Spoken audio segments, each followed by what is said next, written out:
নমস্কার, আমি অ্যাডভোকেট সৌরভ দেবনাথ। আজকে একটা ভিডিও নিয়ে আপনার কাছে আসছি, যেটা হচ্ছে এর আগের দিন আমি বলেছিলাম যে বাড়িওয়ালার ব্যাপার নিয়ে। তা বাড়িওয়ালার ম্যাটারটা আপনি বুঝে গেছেন যে কি করলে আপনি ভাড়াটে দেবেন বা ভাড়া দেবেন, বা কীভাবে ভাড়া দিলে আপনার সুবিধা হবে, বা ভাড়াটে না উঠতে চাইলে কি করবেন, কীরকম কাগজপত্র করবেন। আজকের আমি বলছি যে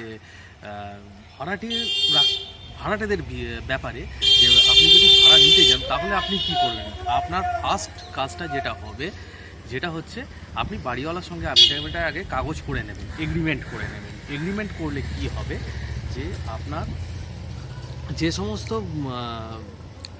বিষয়, যে আপনি একটা বাড়িতে রয়েছেন, কতদিনের জন্য থাকবেন, তাকে ভাড়া কত দেখেন। এমন হতে পারে যে আপনি কাগজ করলেন না, এটাও হতে পারে যে আপনি বলা হলো যে এত টাকার 1000 টাকা বা 2000 টাকার, যা সাপোজ ভাড়া দিয়ে ঢুকছেন, পরে বললো না এটা তো আপনার 3000 টাকা ছিল, লেখালেখি করেনি, আপনার অসুবিধা।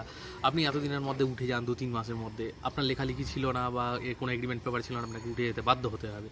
সুতরাং এই জিনিসগুলোর জন্য আপনার একটা লিভ লাইসেন্স অথবা রেন্ট এগ্রিমেন্ট, এই জিনিসগুলো করবেন। আর একান্তই যদি দেখা যায় যে না, আপনাদেরকে তুলে দেওয়া হচ্ছে বা আপনাদেরকে অবৈধভাবে তুলে দেওয়া হচ্ছে, বা আপনারা অনেক দিন ধরে ছিলেন, সেখান থেকে আপনাদের উচ্ছেদ হয়ে, যেটা এখন নিয়ম আছে যে 12 বছর অবধি থাকার পর তারপরে কিন্তু আপনাদের সেখানে একটা অধিকার হয়ে যায় যে কোনো ভাড়াটিতে।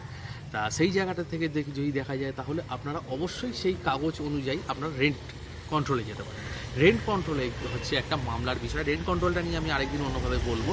তা রেন্ট কন্ট্রোলে গিয়ে আপনি ওখানে ভাড়া জমা দিয়ে আপনারা থাকতে পারবেন। সুতরাং এই বিষয়টা আপনারা একটু যদি মাথায় রেখে দেন, তাহলে দেখবেন আপনাদের বাড়ি নিতে বা বাড়ি ভাড়া নিতে কোনো অসুবিধা হবে না। এরকম আরও ভিডিও নিয়ে আমি আসবো, চ্যানেলটাকে সাবস্ক্রাইব করে রাখুন।